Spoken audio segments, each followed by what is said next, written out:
Hi, my name's Darren Foreman. I go by the name of Beardyman. Do you want more information?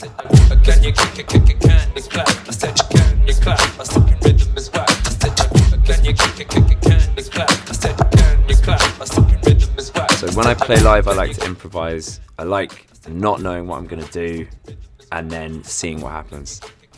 And I think I generally will have an idea of what I'm going to do somewhere in my subconscious, but I never quite know what it is until I step out onto the stage.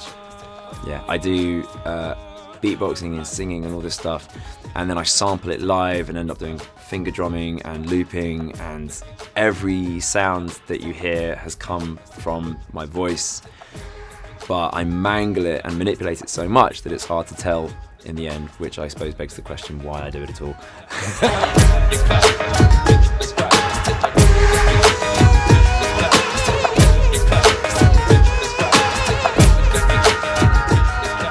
I don't know if I've ever been like a traditional beatboxer. Then again, that begs the question what a traditional beatboxer really is, because it's a relatively new thing. It evolved from being just people going into actual really tight beats and stuff that was at times indiscernible from, you know, real music.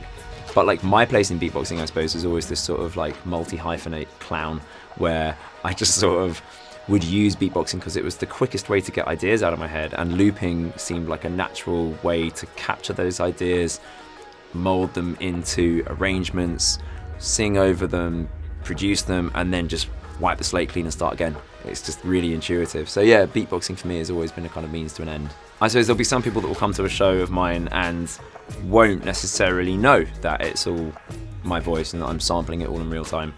And I like that. I like that that it doesn't matter. Because I used to, like when I started years ago, I used to make a big deal of it. I'd be like, oh, this is coming from my mouth and all this stuff. And after a while, people would be shouting out, we know! And so I just like, you know, if you know, you know. If you don't, whatever, I don't care.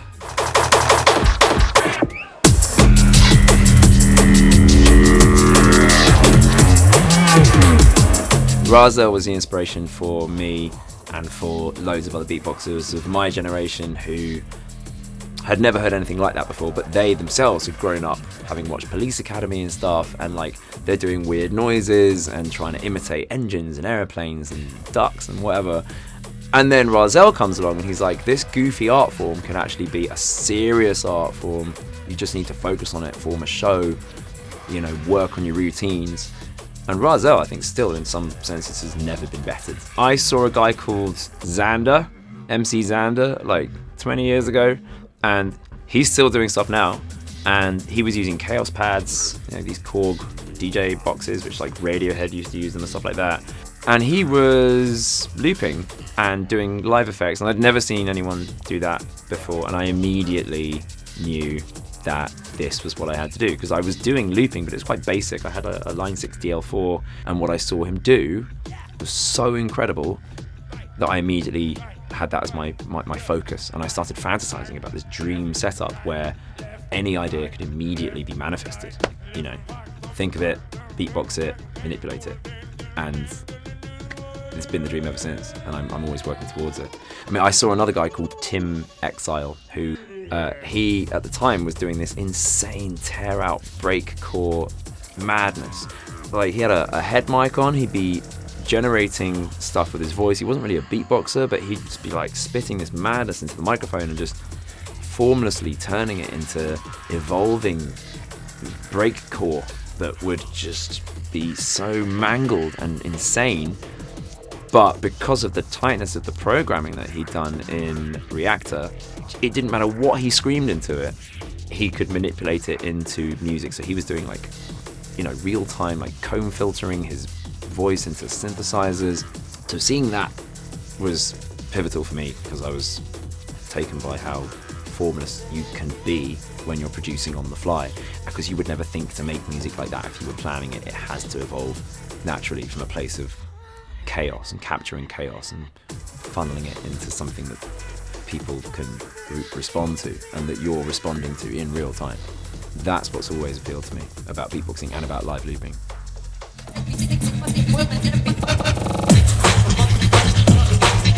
Yeah. I like to get ideas from people rather than just experiences that I've had, because I find it's a lot more fun that way. When there's people, an audience or friends or whoever, whatever, like, it's more performative, it's more fun. It's about having fun, it's about music as a social experience. I find those things to be very different, so I like to try and drag people into the creative process. I do a lot of things where if I'm on a stream or there's a mic in the crowd in a live venue or whatever it is, I want to get interaction with people so that I can take whatever inspiration we have generated through our interactions, and that informs what I do next in the music. When it comes to interacting with people for inspiration, one of the things I'm doing now is I'm taking this community that I've built, and when people give me like a well thought out idea and I execute the idea, I kind of include them in the production remuneration. Like they will get a royalty.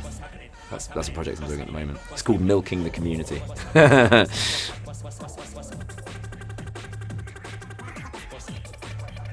Especially during lockdown, I was doing lots of live streams, as were we all, I think. You know, what else are we going to do? Making music, can't play out. So I focused on, this is why this is a green screen studio now. Like, every musician I know at the beginning of lockdown was phoning me being like, how do you do the live streams? Because I was like, I've been doing it for a while.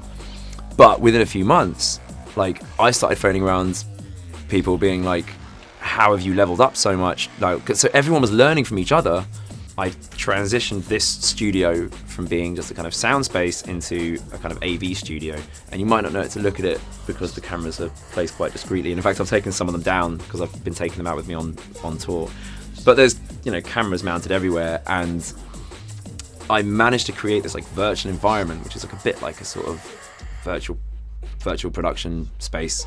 And yeah, it gets put out through Discord.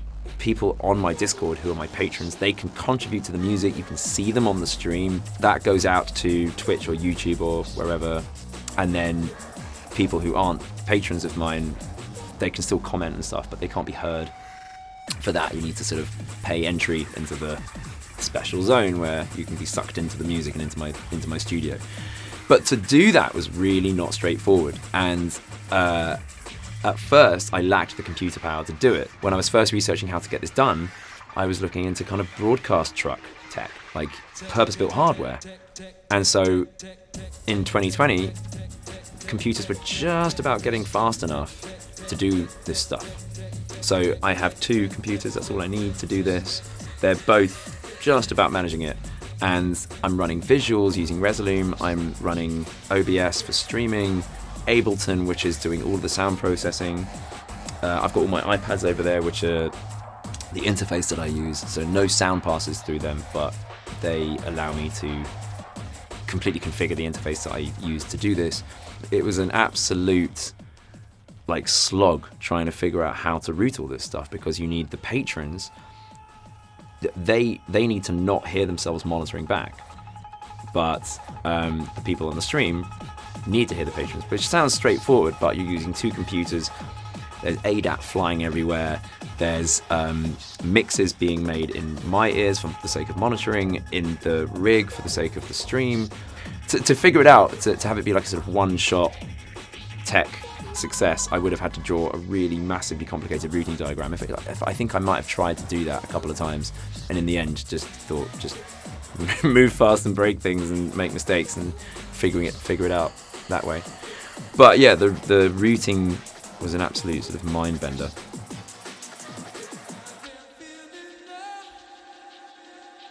I think I got my first RME unit in 2008, and it's still knocking about here somewhere. It still works, but I got that because it was recommended to me by everyone that RME were the brand if you were serious about audio.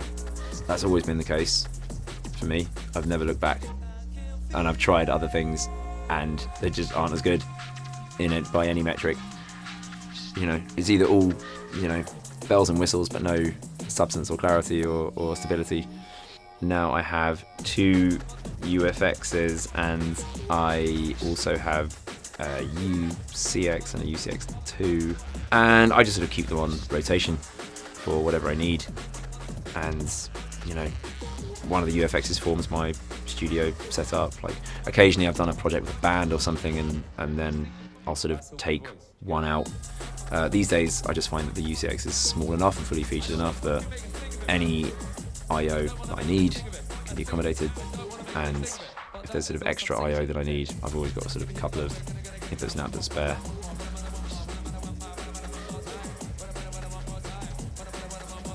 So sometime in 2011, 2012, I started to explore ways to really go deep on the whole live looping, live production thing, and I started to recruit C++ developers to build a looper for my purposes from the ground up. So they were using Objective-C to build iPad interfaces. We developed our own protocol for like data over Wi-Fi. To do this, we made our own multi-threaded audio engine to handle all of this audio. It was mad, and it was never a question in my mind which brand to use for the I/O hardware. It was always going to be RME.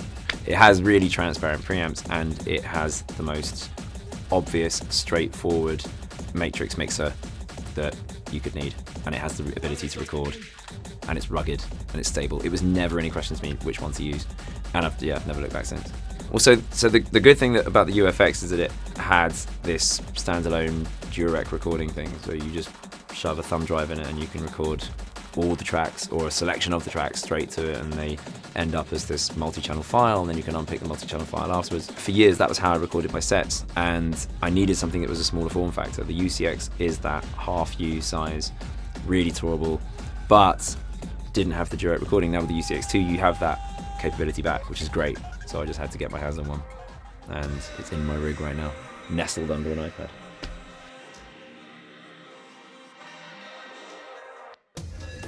What's great about RME's software is that whilst it looks quite monolithic, that is its advantage. It's not trying to do any of the work for you. So a lot of the competitors that I've tried, they try and help you out by building your submixes for you, by sort of dictating set ways that you can use their software. RME doesn't do that. It's a completely open-ended matrix. So if you've got a really weird routing diagram, you just make it do it. It's a pretty simple, straightforward matrix. Another reason why I use RME is because the low latency is industry leading, and because what I'm doing is I'm beatboxing and I'm trying to land a snare directly on a kick. Like, you can hear if a transient hasn't landed exactly on another transient. So if you're trying to do techno or something where it has to be absolutely dead on, there's no forgiveness there, and it can sound bad. Like you misalign things as you're looping over them. The latency is a focus of mine, and I've tried other competitor brands and they just don't have the same latency performance. RME is the winner there. Talking about what your DAW is doing, it has an audio callback. It must return all that data within that audio callback buffer length, and if it doesn't, you get a buffer underrun, you hear that as clicks. With the hardware, it just has to not add too much to that, either side, and that's where something like an RME card shines, because to that audio buffer length, it is adding nothing perceptible. It's very, very short. So like for some people, maybe you wouldn't care about that. Like if you're, I don't know, tracking a vocal in a studio or something, but for me, it's very, very important. I need to like shave every single millisecond off that I can. But yeah, the fact that the hardware I/O of the sound card being RME, it's fractional. It's like sub-millisecond. You can't perceive it. That helps. You ask anyone, what's the most reliable, tourable, clean, efficient, stable piece of tech? They're going to tell you it's RME, and that's all the advertising you need. So I don't even need to say it. Like, the whole thing is redundant.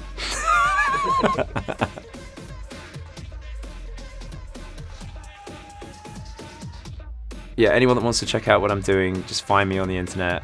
I'm doing this thing where I'm giving back to patrons at the moment, where if you give me a really good idea and I do it, then you get a share of the royalties. That's quite an interesting thing. So yeah, come and be a part of that. It's fun to just like get involved, everyone create stuff together. Yeah, that's the vibe. I'm also touring, so yeah, check out my live tour page, see where I'm playing next, come and get involved. And yeah, if you're in the crowd, I might shove a mic in your face, you'll go through an RME, and then you'll come out sounding crystal clear, and I'll make techno out of your face.